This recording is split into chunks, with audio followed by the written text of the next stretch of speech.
Welcome to the Commentary Magazine Daily Podcast. Today is Thursday, May 29th, 2025. I'm John Podhoretz, editor of Commentary, reminding you I pointed out yesterday, if you're in the New York area, on June 6th, you can go to jccmanhattan.org and sign up to be at a live taping of the Call Me Back podcast with Dan Senor and his guest, Brett McGurk.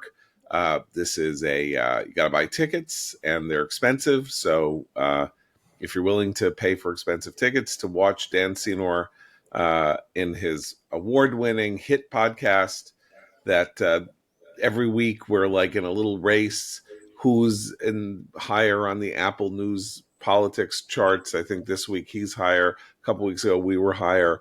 So I don't know why I'm promoting the Call Me Back podcast when I would rather that we are better off, so I have bragging rights, but I'm doing it for him and my friend Jeff Faig, who is helping to sponsor the event at the JCC in Manhattan. So that is, go to jccmanhattan.org, look for the tile that says Call Me Back Live Podcast, and you can sign up to hear Dan Senor live next week in Manhattan doing his thing.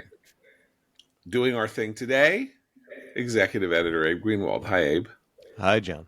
Back after a week's, what seemed like a month's absence, our social commentary columnist and senior fellow at the American Enterprise Institute, Christine Rosen. Hi, Christine. Hi, John.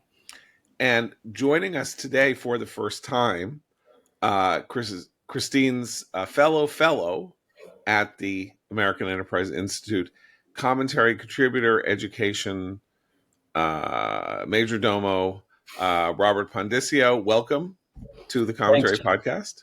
I'm a daily listener, so this is a real treat. Thanks for having me. You're a daily listener. As you and I met decades ago. Yeah, at Time Magazine.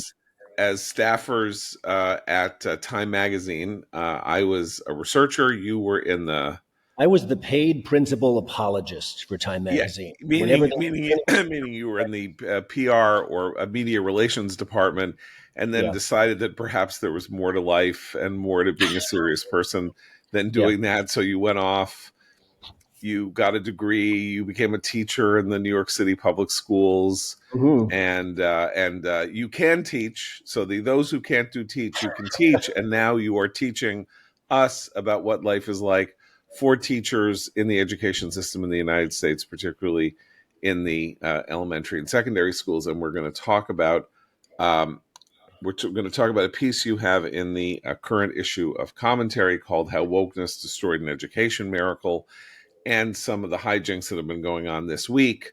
Apparently pulled back in San Francisco, yet another example in San Francisco of what it is that radicals in charge of American education want to do to American education, which is they're actually literally attempting to destroy all standards and all ideas of measurement in order to get their ideological way. But we'll get to that in a minute. I think we have to start with the biggest news, which is that three-panel court on international trade has ruled the emergency Liberation Day tariffs of Donald Trump unconstitutional on the very plain grounds that he does not have the constitutional right to impose them by claiming that they are an emergency measure. There are tariffs that he has imposed or is in the process of imposing that are not affected by this decision.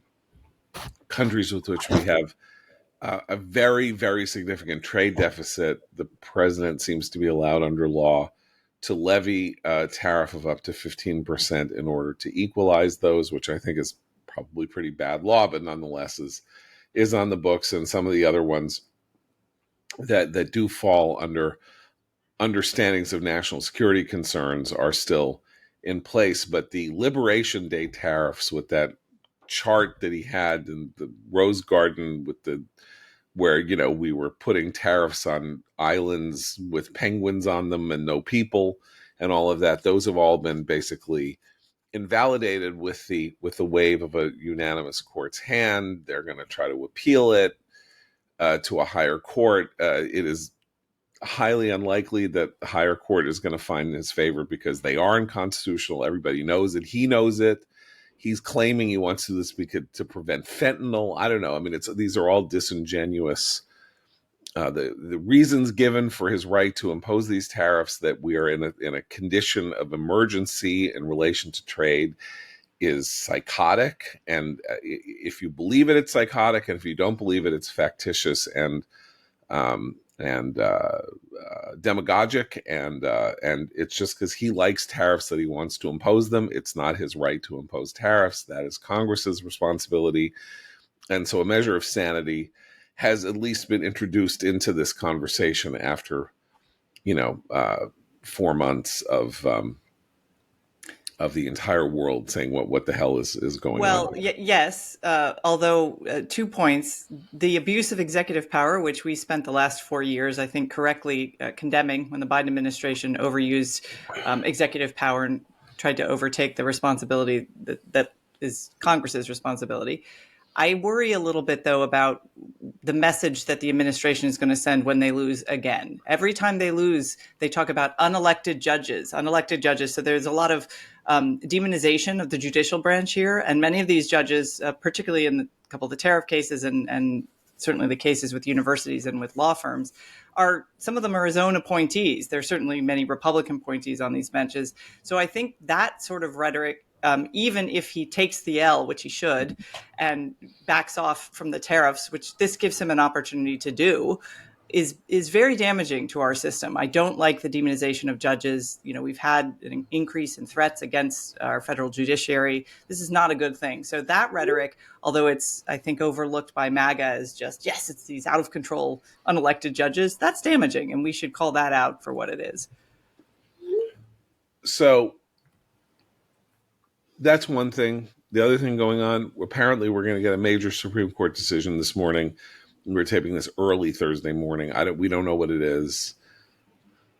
One can assume, I don't know why one assumes that it's one of the hot button cases, since the court often reserves the hot button cases for the very end of the term, which is obviously the end of next month, June 30th or July 1st or whatever. But it might be. And we sort of know where the hot button cases are. They're relating to the immigration deportations. They're relating to some of the higher ed stuff on the shadow docket, meaning the stuff on where there have been temporary restraining orders. We just don't know. So the Supreme Court is going to rule this morning. We don't know what they're going to rule on. Whether it's a hot button case or not. The most profound argument that was had at the court in this term so far was in the case that appeared to be about birthright citizenship, but was actually about the technical procedure of whatever it was that I now can't remember again. But also very important in the question of whether the administrative state should be weakened or strengthened. But we don't know what that's going to be. Trump is not having good days in court. Some of that is obviously because things are brought before liberal judges, self-selected liberal judges. For example, in Boston, Harvard has a clearly very friendly judge who is staying his hand and stopping him from doing things there. And there was an extremely complicated and confusing decision yesterday in the case of Mahmoud Khalil, the Columbia student who is head of the Columbia anti-Israel, anti-Semite, anti-American, but is married to an American. Guy was born in Syria, has an Algerian passport, worked for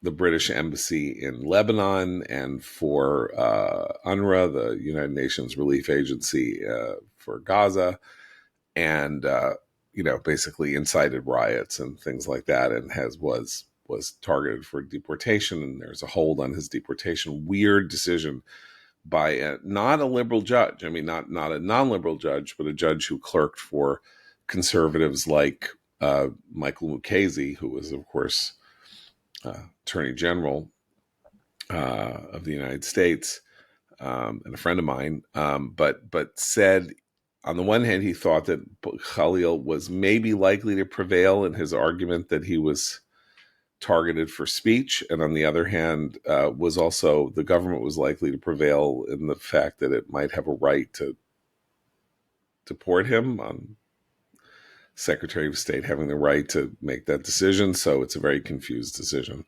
Anyway, so Trump is in the ringer this week. Well, and all of these are really, I mean, at the 30,000 foot level, questions of the balance of powers. And again, the silver lining to all of this is that Congress needs to reassert itself, which we've talked about before. The judiciary is doing its job, and Trump is pushing the limits on many different planes. So I think it's actually it's healthy for discussions of federalism if you want to see any sort of silver lining in all this litigiousness.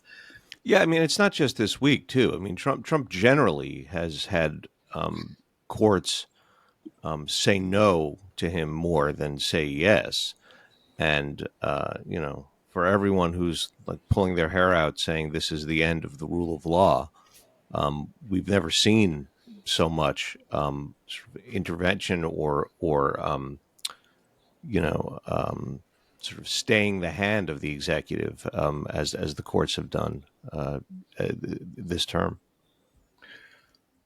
I just don't, I think basically that it is very important that we focus on not Trump's thrown all this stuff against the wall to see what's going to stick. And now we're going to see over the next year, because it's going to take a year for a lot of this to work through the system, what's going to stick. And a lot of it really isn't going to stick. And it's not clear to me that he cares that it sticks or not. The purpose is the throwing of the stuff at the wall and seeing whether you can kind of change the national consensus or the national mood in relation to a lot of this, which is, I think, why, even if you're saying he's going at Harvard the wrong way, it's terrible, you're rallying Harvard together when people could have, Harvard could maybe clean itself up on its own, but now, as the New York Times reports, so as Harvard is united in the understanding that the barbarians are at the gates, and all of that, and that may be well and good, and it may be that that Harvard and the elites in America have all united against Trump's barbaric babbitry, anti-intellectual babbitry. But it also means that the individual people who are thirsting and clamoring to get into Harvard, both inside the United States and out, are going to feel a great measure of uncertainty about what it is they're going to get if they go, or what it is they're going to get if they apply. And that institutional assault that the president is launching at Harvard is welcome. In my opinion, it is welcome because no one has held, particularly the nation's most prestigious universities, to any kind of account for their behavior, either in being government subcontractors, in being the people who are supposed to uphold the principle of free speech and unpopular opinions, while refusing to allow anyone with an opinion that is not within a tiny realm of it on the ideological spectrum between liberal and far left to teach there, to speak there, to have a role in the administration there. It is a closed system, a closed guild, and nobody has had any interest in going at them full bore. And so, yay is what I have to say, because I don't know how else their cultural dominance was going to be challenged. They are an unlovely defendant, right? If your heuristic is everything Trump hates, I like, well, Harvard's your test case. I mean, the stuff that the administration wants out of Harvard should want for itself. It's unclear to me why it takes federal coercion to get them to stop being anti-Semitic, to improve their record on free speech, et cetera, et cetera. It kind of reminds me of the 1996 World Series, between the Braves and the Yankees. As a Mets fan, you thought, usually you say, what a shame one of these teams has to lose. In this case, what a shame that one of them has to win. Well, and Well, I that's a great love. analogy. You pulled that one out. I Well, had totally forgotten that one. The New York Times story was also hilarious in that it's like, finally, undergraduates at Harvard have a sense of pride. I'm like, has this reporter ever met a graduate of Harvard? I mean, I don't think too much, lack of pride is something we need to worry about in the future Harvard students. But you bring up something very important, Robert, which is that none of this would be necessary if these universities were what they are supposed to be. I mean, not only you can even say it's not necessary, but don't recruit a student body that is anti-Semitic by favoring, in the process of your selection, activist high school students who somehow seem therefore to be more committed and therefore likely to be leaders. Like if I were an admissions officer at Harvard or anywhere and looked at an application, I could tell in 5 minutes whether somebody was going to spend his time in a classroom learning Sanskrit or whether he was going to buy a Coleman tent and have a temper tantrum at some point in those 4 years that was disruptive of the educational experience. And the story of the last 30 years is that the people whose inclination is to be somewhat disruptive of the experience, who are not legacies and are not children of Chinese and Indian oligarchs and whatever, seem to be favored in the selection process, because that is what Sure. the culture of the modern university believes. They are training people to challenge the American system and our way of life and capitalism and the good working order of things, and change it in a progressive direction. And that's whom they recruit. And therefore they are poisoning intellectual life on campuses and poisoning the social and civil life of these campuses. And we've been publishing about this for 40 years, and people on the right have talked about it and all this. And then you have people like Philip Howard, a respectable, middle of the road person, writing about the death of common sense on campus, and Larry Summers, the former president, are talking about the incivility on campus, and Steven Pinker talking about this and that and the other thing. But it's all impotence. It's all this is all an expression of it shouldn't be, you know what? It shouldn't be like this. So let's make so that it isn't like this. Or, you know what? Something bad is going to happen. Well, guess what? Something bad just happened to them. Yeah.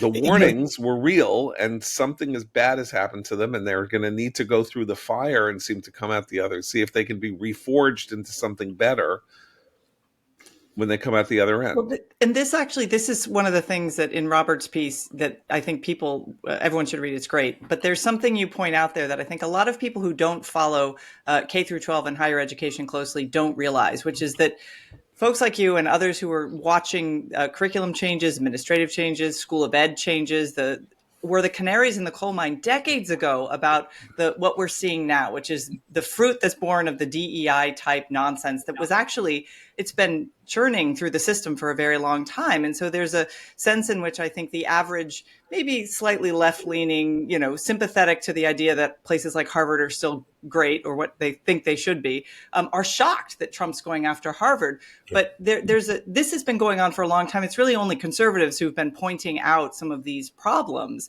And so I do think I have some sympathy for the people who think this is such a wild overreaction. But I think, as your piece shows, Robert, this has been going on both at the K through 12 level and then into higher education for decades. Yeah. There's a fundamental question here that just seldom gets asked. And I think the Harvard case is a good test case. We let universities, and let me be clear, I'm a K-12 guy, not a higher ed guy, but we let universities and their endowments accrue tax-free because they ostensibly operate in the public interest. Well, is Harvard operating in the public interest? Yes or no? To your point, Christine, that's a long overdue conversation in this country. Now let's talk about K through 12 education and your piece, How Wokeness Destroyed an Educational Miracle, at commentary.org, which you can read. If you were a subscriber, go subscribe and read it. And if you're not a subscriber, shame on you, because you're here as a freeloader listening to us day after day and not helping us keep the lights on and publishing for you. But that's my guilt trip of the day. Effectively, the story you tell, you are nominally it's a book review, a book by an education reformer who was forced out of his school system in a sort of a explosion of wokeness. But the story is that beginning in the 1990s, school reformers all over the country began implementing relatively simple changes in the daily life of the students in their schools: order, organization, uniforms, expectations, demands for parental involvement. And the results were unambiguous that Yeah. schools that cared and wanted to teach kids things and gave them the tools to teach them things by providing them with a safe, stable environment in which to learn outperformed ordinary, normal public schools all over the country in all kinds of circumstances. And then came Ferguson, Missouri, and Black Lives Matter, and 2015 to 2023. And it was a long, dark night of the soul for a lot of these schools, as you tell the story, because the question was their very makeup injurious to the spiritual and moral well-being of their students who were being treated, who were not being treated with proper cultural sensitivity, right? Yeah, that's basically it. And yeah, thank you for noticing, John, that that is a nominal book review, but was really kind of an opportunity for me to kind of unburden myself about some of these things that have been irritating me for a while. So look, I mean, the brief backstory here, you alluded to it earlier. I left the publishing industry and became a South Bronx school teacher almost 25 years ago. And at about the same time, this was circa 2001, 2002. This was probably the high watermark of the so-called education reform movement, which was characterized by standardized testing, accountability, standards, et cetera, and charter schools.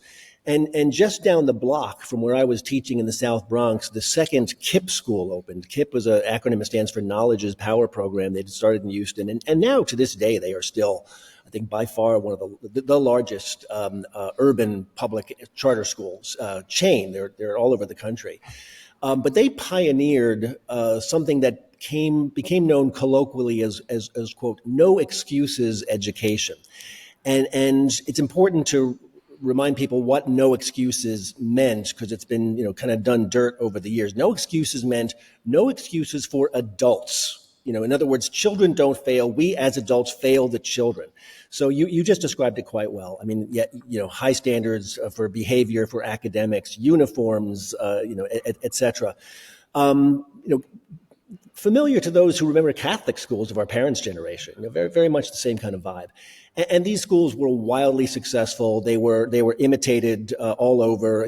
Places like Uncommon Schools, Achievement First, Success Academy in New York City borrowed a lot of the ideas from No Excuses Education, which, by the way, itself borrowed from broken windows policing. This idea that if you sweat the small stuff, the big stuff takes care of itself.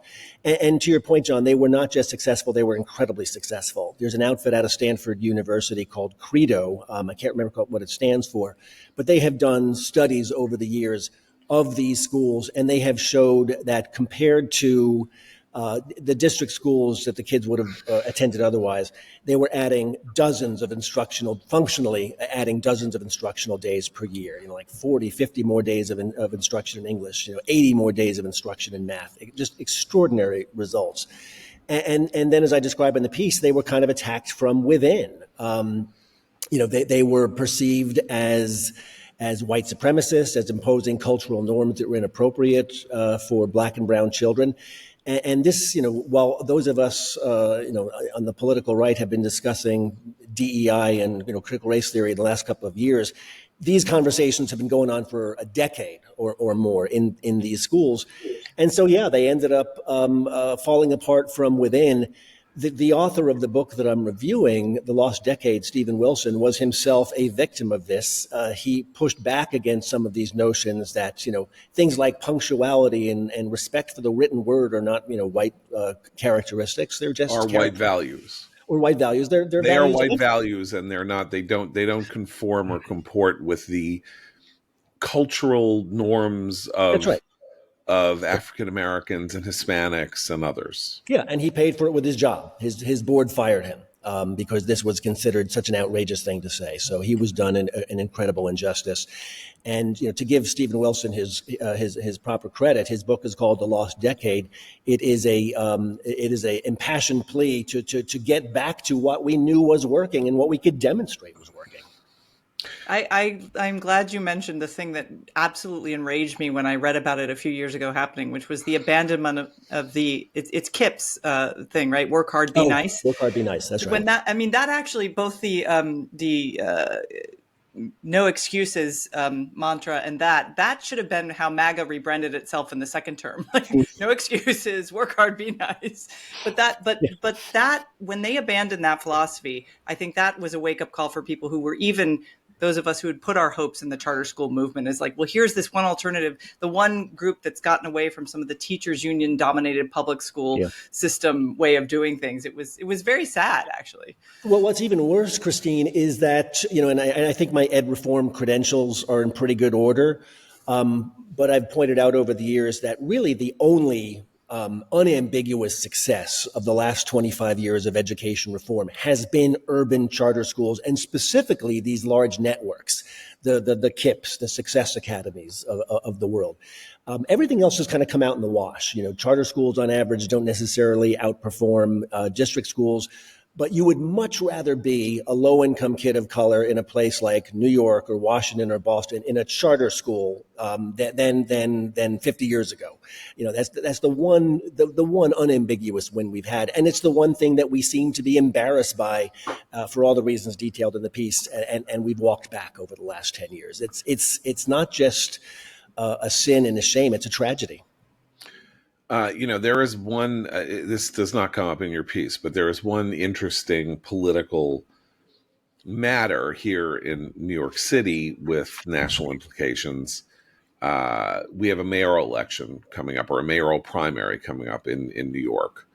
And the two leading candidates now, a very complicated system. This is at the tail end of June. The primary will take place, and it's likely the person who wins the and it's ranked choice, right? It's going to be a ranked choice election. Yeah, it's a ranked choice election. There are 11 candidates, so it's a complicated system. But so former governor, resigned governor, disgraced governor Andrew Cuomo is the leading candidate. You forgot podcast villain of the COVID era. So. Yes, and we're going to discuss that in a minute. Absolutely. So is up against a very far left 33-year-old kid named Zohran Mamdani, who in a city that remains 17% Jewish, is openly walking around accusing Israel of genocide, which is sort of a kind of politically deranged thing to do in New York City. No one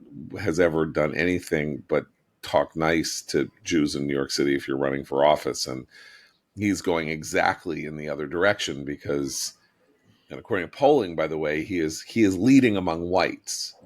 Just to give you a sense of what the white people of New York City are like. They're not like wonderful outer borough ethnics who are, spinning pizza and having pierogies and having wonderful, Italian Day events in Little Italy. They're now I'd watch that show, but no. They're now young leftist AOC voters.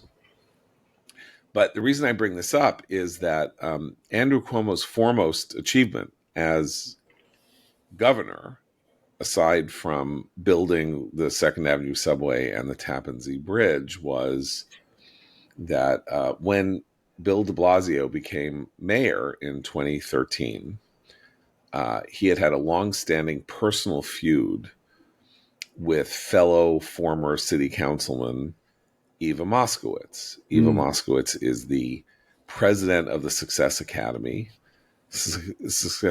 Network, which is I think in terms of results, is the most successful charter school system by a wide in margin. the history of the planet, is what I described. Uniforms, standards, longer school days, year-round schooling, parental involvement, all of that. And de Blasio came into office determined to destroy Success Academy, both ideologically, because he's a far leftist and doesn't like this notion of, and he wanted to brown nose the teachers' unions and various other things. And basically, he had been given, because of changes in New York City and state rules, he had been given, as the mayor had, a larger amount of control over the local city schools than was previously the case when those were run out of Albany, out of the state capital. And it was his intention basically to close them down, to take their buildings away, to move them into uncomfortable and bad spaces, to literally a kind of Machiavellian war against the very existence of this unambiguously successful school system. And it's not clear why, except that Andrew Cuomo is crazy and operates on hatred, and he decided he hated Bill de Blasio because Bill de Blasio was getting all this attention as being the next great New York politician and the leader of the progressive movement or something. Whatever it was, Cuomo decided that he was going to go to war with de Blasio to save the Success Academies. And there were rallies and there were march from New York to Albany by Success Academy parents and students, and led by Eva Moskowitz and all this. And basically I remember having a conversation with her in 2014 when she said, we're doing all this, but we can't win. We don't even know how we're going to win and where we're going to be in 3 years, because he has all the power. And Cuomo, because of his absolutely iron determination to take de Blasio and stuff him into a garbage can, prevailed and kept Success Academy alive. I'm bringing this up only to say that I dislike, as you can hear, I think Andrew Cuomo is an unbalanced and unstable person. I think his management of COVID in New York was criminal. I think his behavior toward nursing homes and people in nursing homes was criminal. I do think that his ouster on sexual misconduct charges was a placeholder for other stuff. His enemies I don't think that was just or legitimate, but he was ousted because he had flown too far and was burned by the sun, because he had, of course, become this, signature figure of anti-Trump resistance at the state level. And yet, I'm not a Democratic voter. I'm not a voter in the primary, and I don't endorse. But this city would be crazy not to vote for Andrew Cuomo for mayor and in the Democratic primary on this ground alone, which is that he saved the Success Academy charter schools. Yes and no. Let me temper your enthusiasm a little bit. Oh, great. Okay, good. Because I hate being positive about Andrew Cuomo. Go ahead. Well, okay, it's a slightly more complicated tale than that, and it's and this was on Cuomo's watch. New York State has operated under a charter school cap for about a decade now. Explain what that means. A cap meaning there's only so many schools that are allowed, or so many charters that can be issued. So there's about 50. We should explain really quickly. Sure. That a charter school is a public school, funded as a public school is, but has a privately run governing document called a charter that allows it to vary itself in curriculum and practices and standards from the centralized rules governing all other schools in the state. Would that be the right way to describe Basically, it? Basically, the publicly funded, privately run is the way to think of a charter school. So they are public schools that you don't have to apply. They admit by lottery, etc. So they're public schools. But there's been a hard cap on the number of charter schools that are allowed in New York City for about a decade now. And I think the sun will go out, frankly, before that cap is ever lifted. And what's damnable, frankly, about that is, as we were discussing a few moments ago, all they do is produce results for kids. Even in their diminished state now, they are still, for the most part, better than the alternative. So if you were a good progressive, if you really cared about, the fortunes academically, economically of low-income kids of color, you would look at this very successful model and say, we need more of those. But of course, in New York State, that's just not what's happening. And Cuomo bears some responsibility for that. Fair enough. But he did save the Success Academy, is But what I'm to your saying. point, So, it was more about sticking his thumb in de Blasio's right, eye than right, doing a solid for Eva Moskowitz. right. But the world of people who would say, um, expecting a black kid to perform in a conventionally academic way, in getting good grades, in coming to school on time, in sitting still in the classroom, in accepting disciplinary action should they step out of bounds, and all of that, that is a cultural expectation that is wrong and evil and unfair.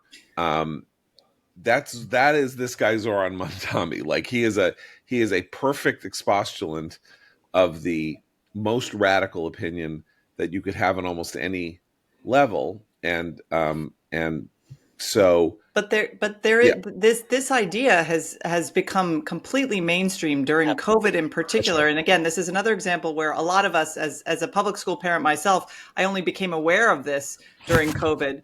But it was going on all along. I only became aware of it. I make my kids go to school every morning. I make sure they're there, and when they were K through 12 students.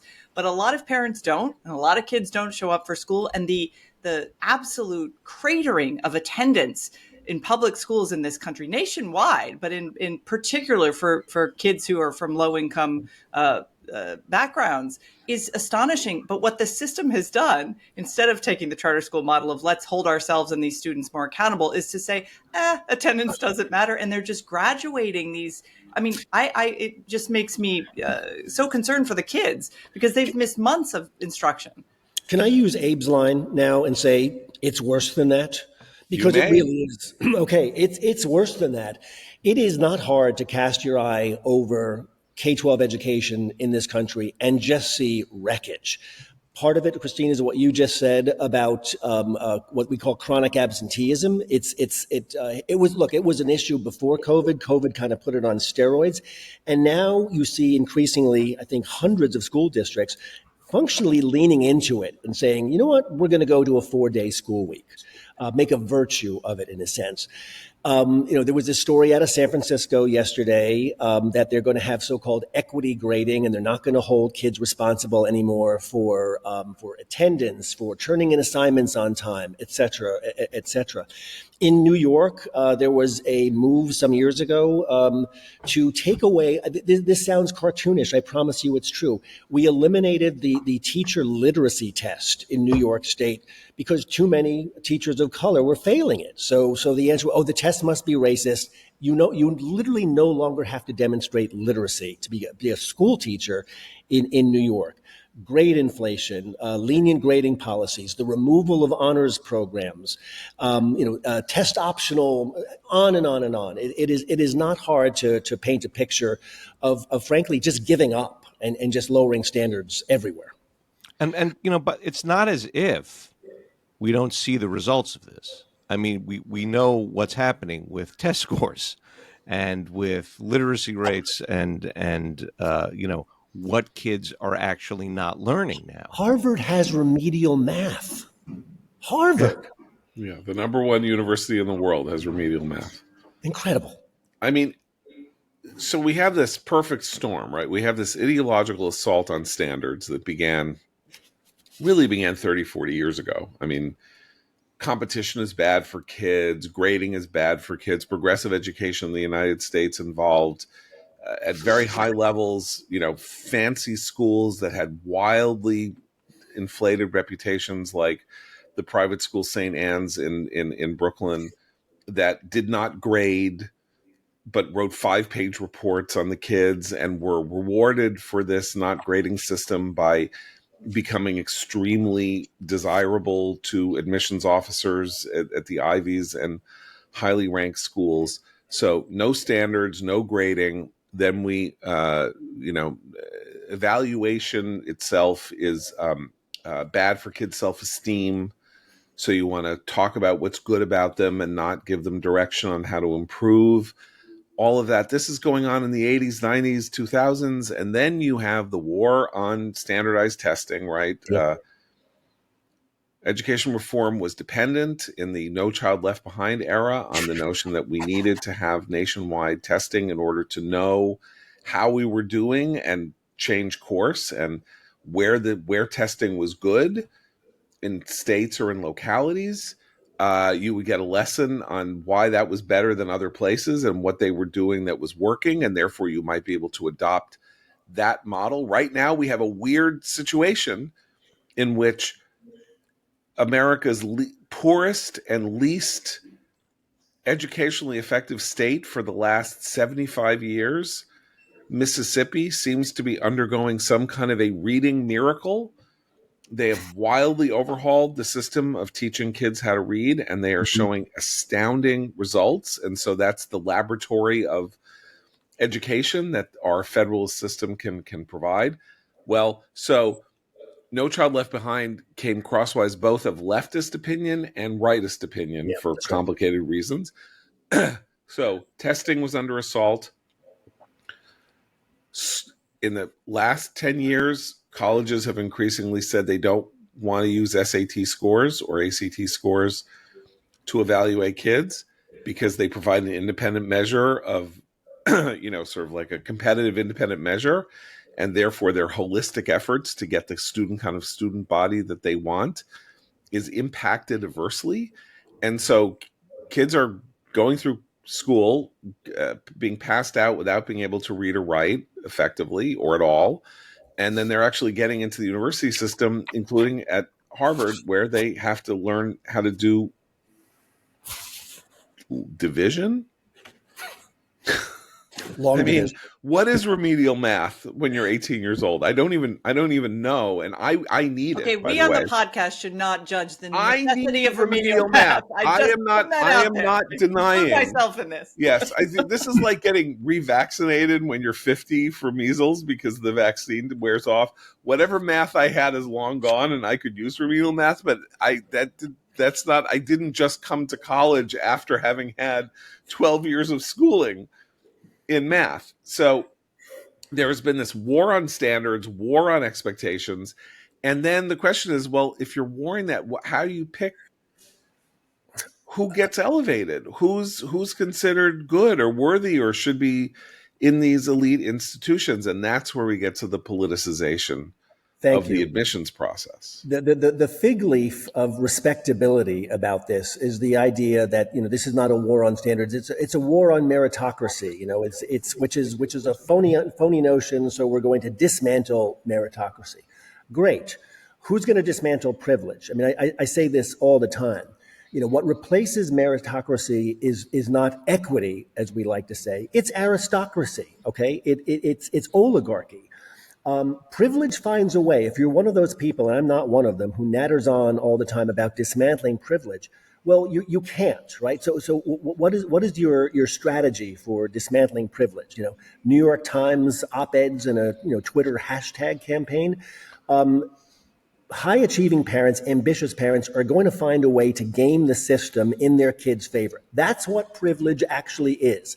So if you take that opportunity away from the strivers, as it were, well then you're taking them off the chessboard, so to speak, and you're disadvantaging them, and then the folks you are condemning as privilege are still going to find a way. It will be aristocracy, it will be oligarchy, it will not be equity. Abe, 10 years ago, you and I embarked on a project for commentary. And this also gets to New York City schooling, because there was an effort. There are 8 New York City schools that are high schools that are famously high performing, and the only way that you can get into them is by taking a New York City standardized test called the SHSAT. And this test is evaluated every year.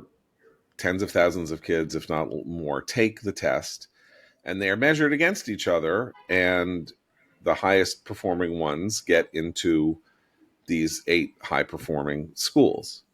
And this has been a bugbear for the progressives who want to kill the SHSAT and this merit based system on the grounds that the numbers of admissions, particularly of African American kids, are shockingly low. I mean, there are, I don't know, 50,000 slots or something like that, and 800 African American kids get them. And at like the most prestigious one, like Stuyvesant, in a class of 800, there are maybe 8 African Americans. So the results are so awful and so humiliating that people want to kill the test.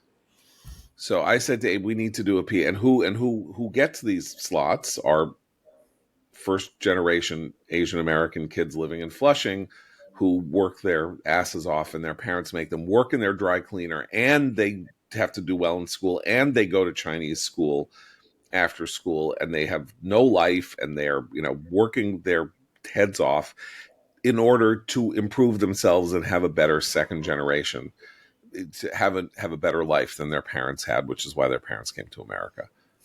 So I said, Abe, we need to do a piece on the war on meritocracy.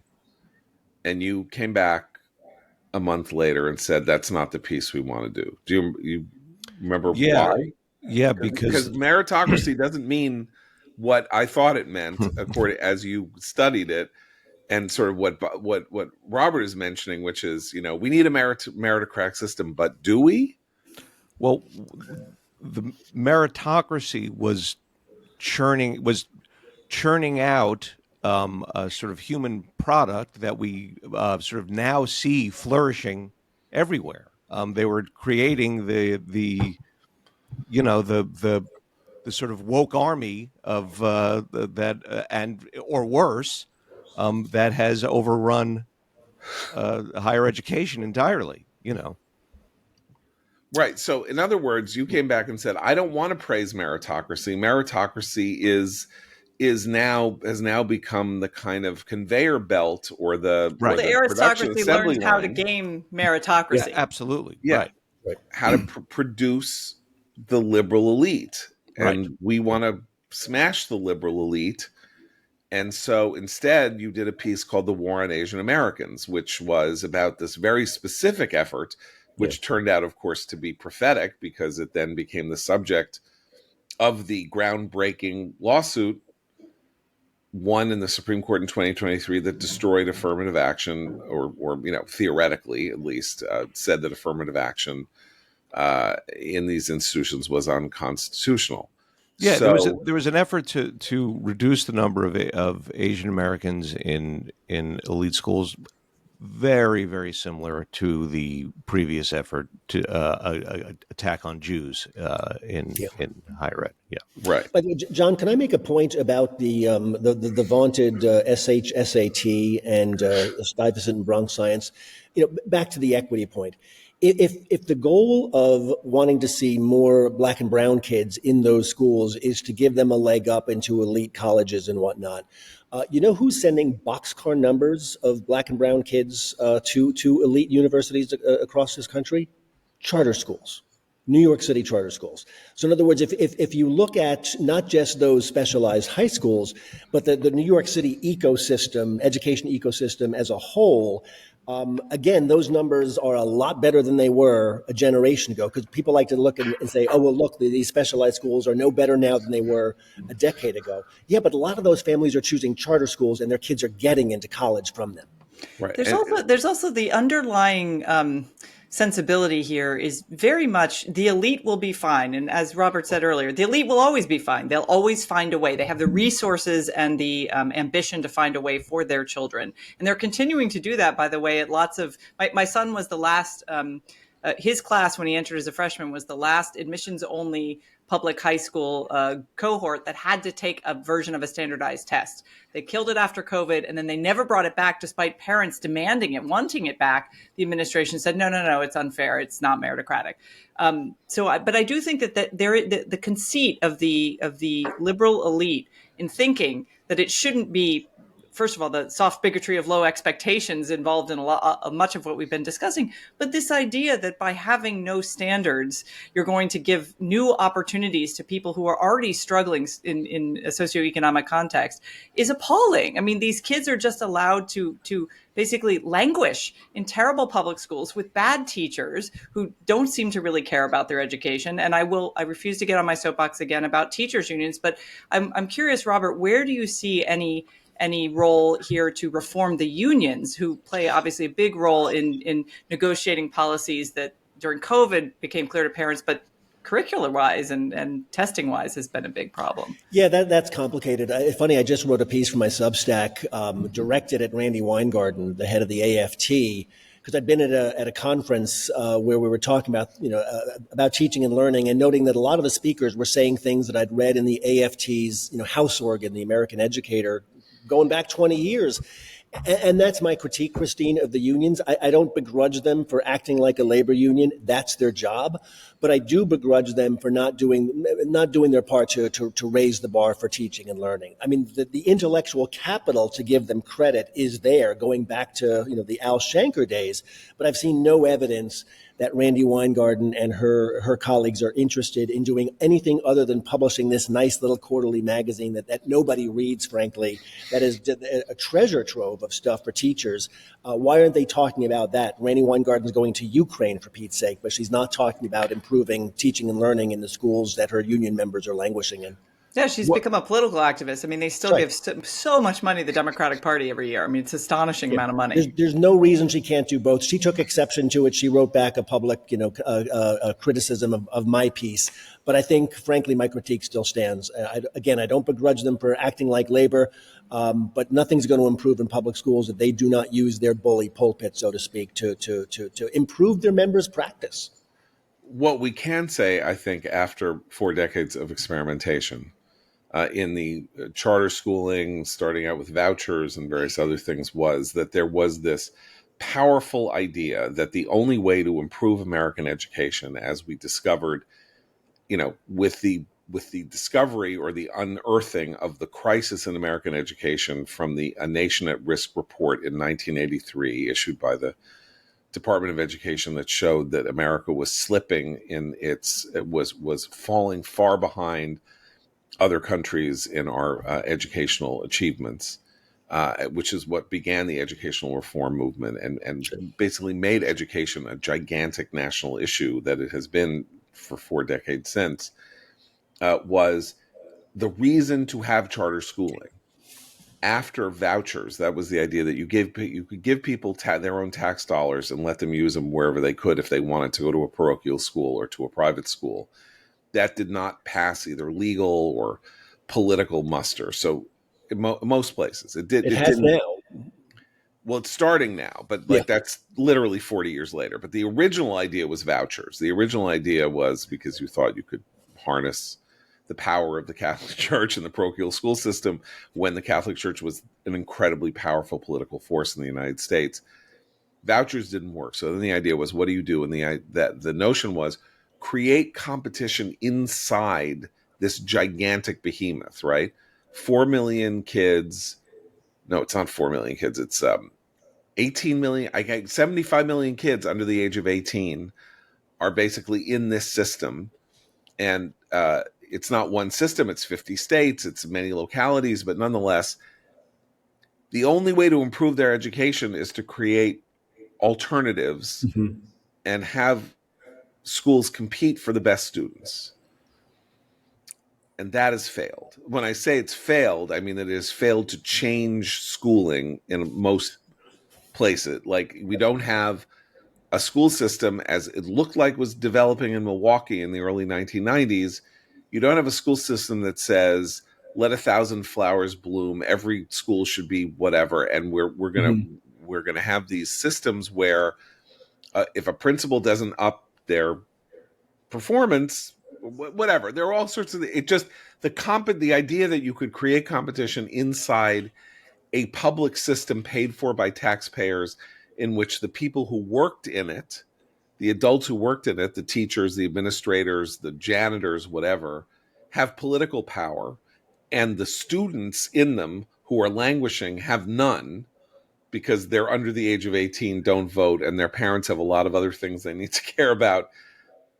And it's also hard to say what it is that a vote will do to improve their school's system. It was not a fair fight. You weren't going to, the competition idea, brilliant though it is, and following the free market's principles, didn't work because it's not a free market. Yeah. You know? Well, stay tuned, John, because the game is afoot, as they say. This is remarkable to me. I travel around the country talking about education in a lot of different places, and the conversation in red states and blue states now could not be more different.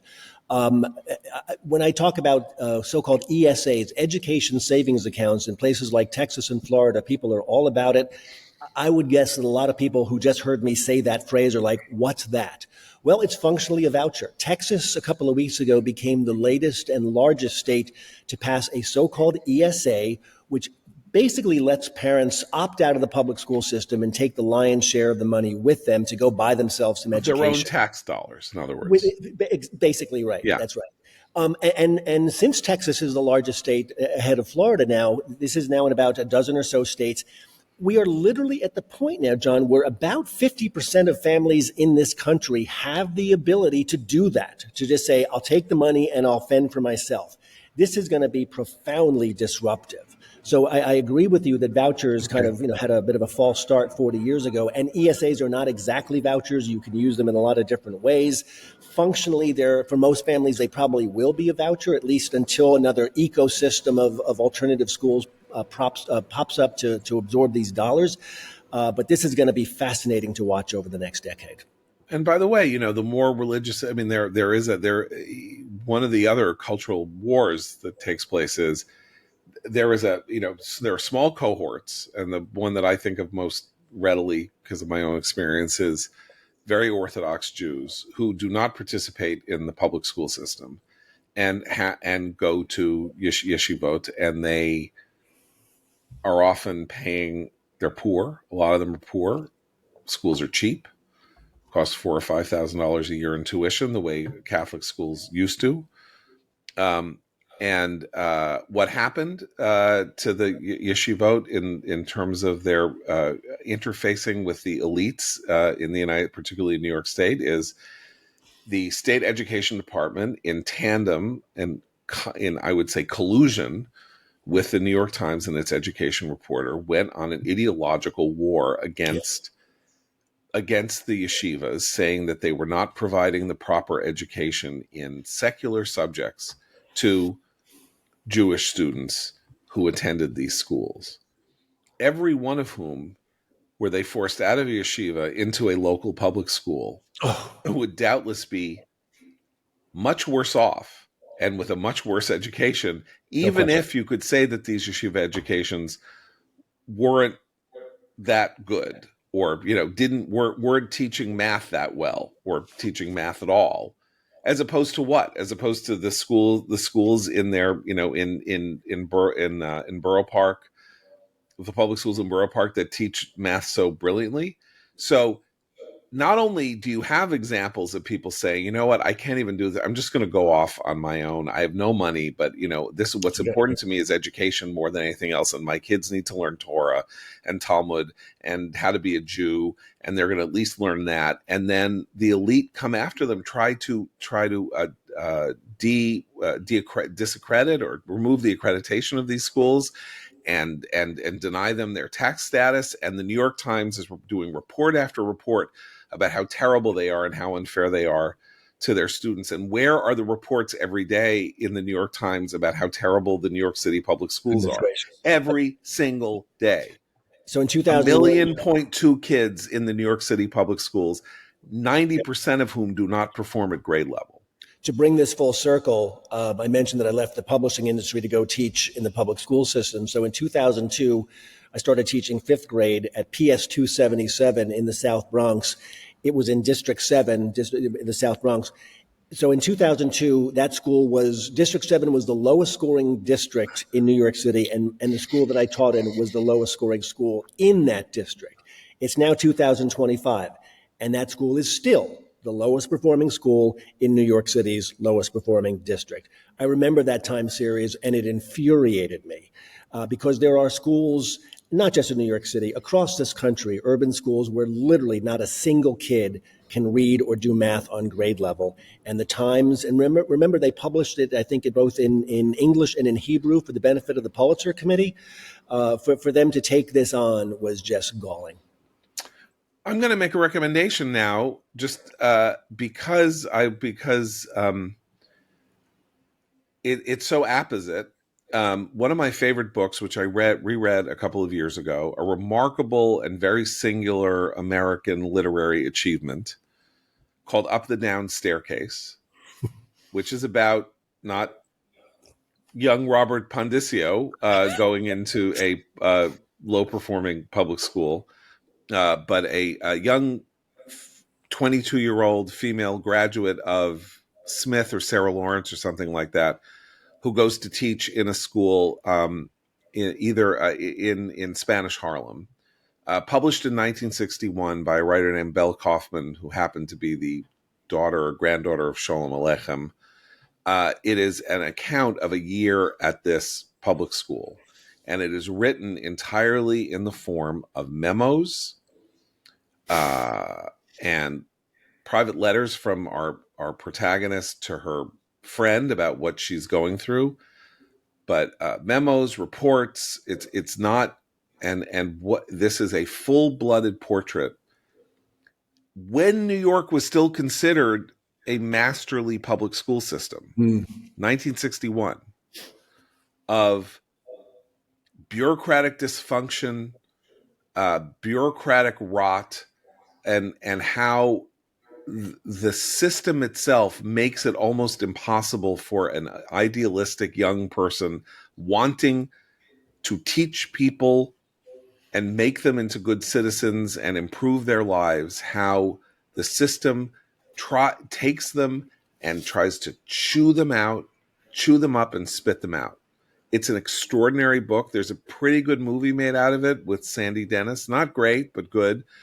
But the book, as I say, is very singular. There's almost nothing like it that I can think of in its narrative structure, and this telling of the story basically is the story of the bureaucracy and its war on this one young woman. But it is even though it is 63 or 64 years old, it remains the single best novel that I'm aware of about American sort of secondary education.